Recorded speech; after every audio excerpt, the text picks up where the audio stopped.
All right, so let's jump into this first question. Let me make sure I'm going back not too far. Okay.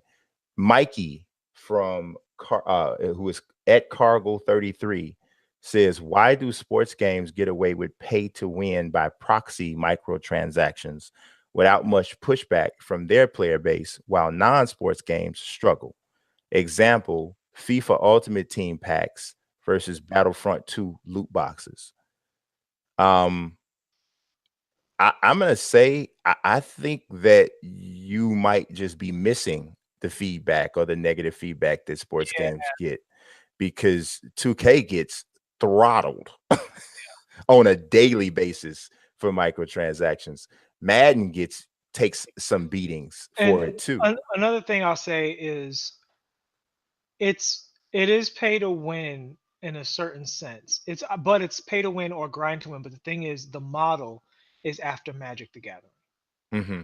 right? Or Pokemon, Yu-Gi-Oh, whatever. These card games where they were basically loot boxes that you would buy in the store, and depending on how good you got it, how good you got your pack, that's how good it was. But at the lower level, it's pay to win. But eventually, everybody has good cards, and it's really about how you create and play your deck. So it's pay to win at the lower level, but at the upper level, you're expected to all have good cards, and it really comes down to how you play.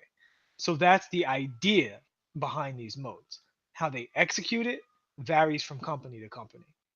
Yeah, I think it's the other thing is I think the voices are louder with non-sports games, because I really actually think that not fans of non-sports games and non-sports game communities better understand their power as consumers. Um, the Star Wars fan base said, we ain't liking it, we ain't buying it. Bam. Hmm. And that's it. Y'all can sit up and argue about what's right and what's wrong, but us as the consumer have spoken by saying we are not buying it. And the problem is that Park and Pro Am aren't pay to win, really. Yeah. So, and that's a large contingent of your base, and neither is my league pay to win. So Yeah. what you have is you have a pay to win mode inside a much larger sphere. Yeah. And the thing of it is that my team is my team is pay to you know what my team is? My team is I don't know. I won't go as far as to say it's pay to win. It kind of is. So let me ask you a straight up question. Yeah. Is there a situation in my team Hmm. where a very, very skilled player is losing to inferior players because of the cards on a regular basis? I I don't know that that happens as much as two relatively equal players play, and a person with much better cards just destroys a person who they might either be just a little bit better than or not better than at all, but the gap isn't huge. Because I think if there is a situation where I'm 10 times better than you, even if my cards aren't quite as good, I can still probably beat you. Yeah. But when it's anywhere close, it Th- comes down to the cards. So now, and then this is my second question.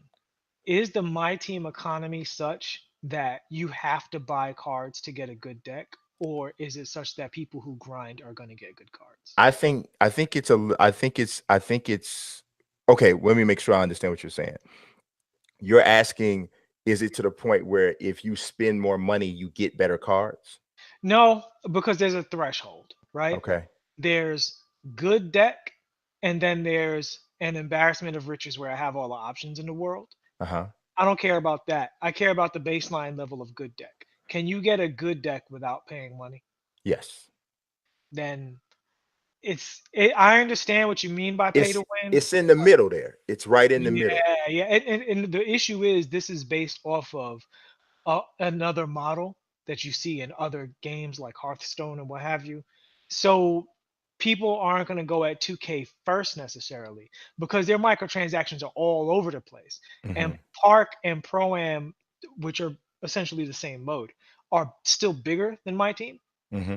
And so the microtransaction attention for 2K goes towards 1,000 VC haircuts, 250,000 VC megaphones, 60,000 VC skateboards. That's what people talk about first a lot of times, more so than my team. Yeah, the thing of it is like, okay, it's like Junior's my team is 50 times better than mine. Like he's got Hmm. pink diamonds and all. He doesn't have any Galaxy Opals, but he's got pink diamonds. I think he might have 2 or 3 pink diamonds, and then he has a bunch of diamonds. He has barely spent any money or any of my money on it. He's barely spent any of it, right? And he got all of this because he knows how to work the auction house, Right. and he uses his my team points, right? Right. And that's how he gets packs, and he goes and buys the specific people that he wants, right? Hmm. With the my team points. So he very rarely spends anything, and his team is comparable to just about anybody that you'll come across. Yeah. And I don't think he's ever really gotten anything big from me giving him.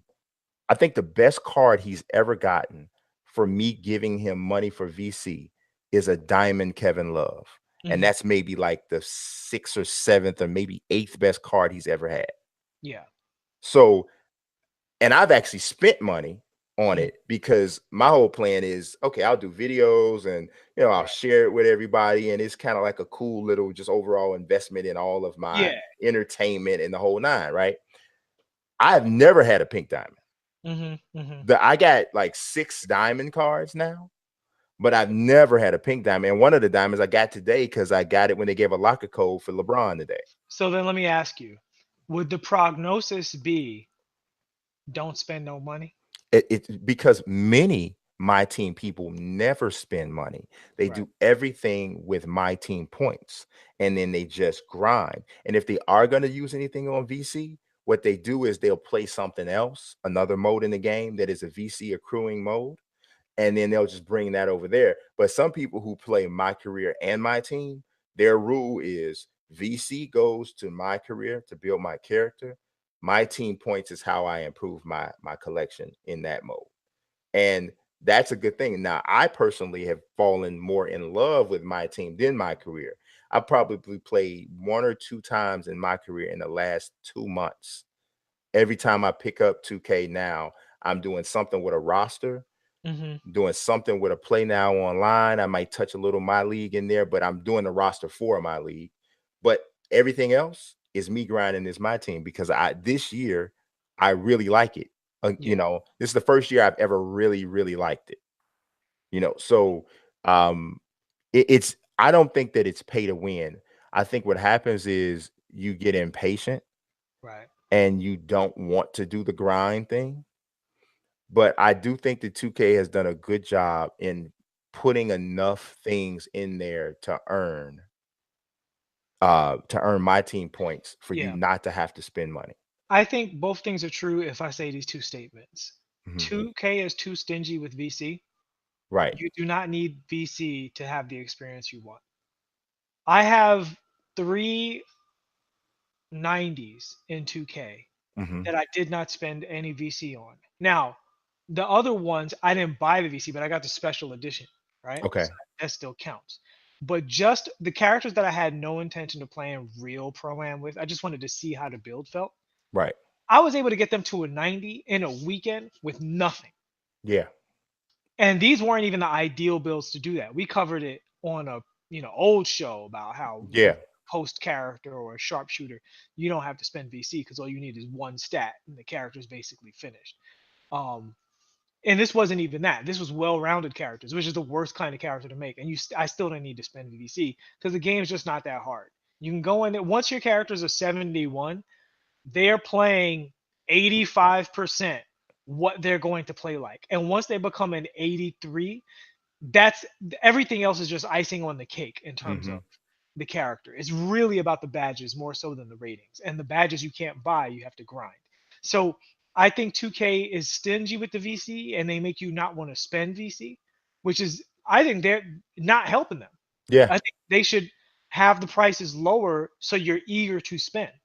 Yeah. I think their economy makes you stingy across the board. Yes. I would agree. It makes you penny pinch. Yes, and they need to loosen up to find that balance where you want to spend VC. You're encouraged to buy VC. You're encouraged to have a lot of things. Because you start thinking of, man, I got 50,000 VC. You know all the things I could buy with that, as Right. opposed to I got 50,000 VC. I can only get two things. Correct. And then you spend that 50,000 VC and you feel like the game is giving you a lot of stuff for free and you don't feel so bad about I'm going to throw down $5, $10 because I just want this other thing right now. That's what gets other people in other games is you spend a little, you get something that makes you satisfied and then you spend more.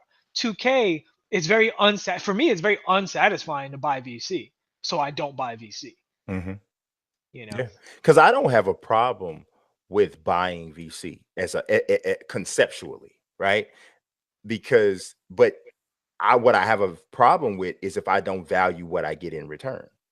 You Mhm. know, because I don't mind paying for my entertainment. I think a lot of people are caught up in the whole thing with video games used to cost $59.99. You got everything you wanted to get in the game, blah blah blah. Games are not what they used to be. They're different. They're more advanced. There's far more layers now than there ever were. And when you buy a game at this point, especially a game like 2K, which, like you've mentioned before, is really an MMO, it's you already have an understanding this is not a single purchase. Mhm. You know what I'm saying? I'm literally paying for a service now.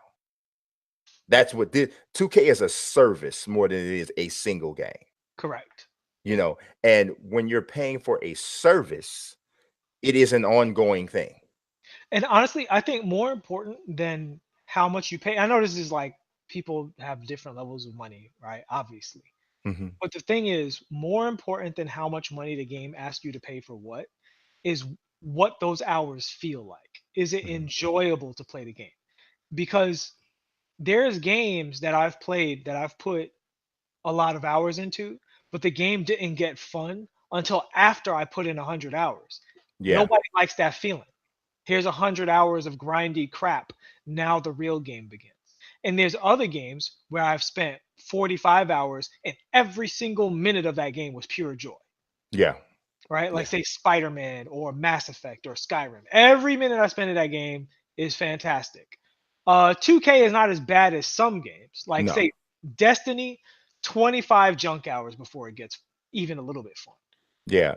Like I think honestly, I think Anthem is that way too, oh, for sure. because Anthem there's for a sure. there's a lot of people who are saying that the more they've played it, that they have really started to enjoy it. Right. But it killed me in the first 2 hours, and I Yeah. said, I'm gonna rip my lips off if I have to continue to play this.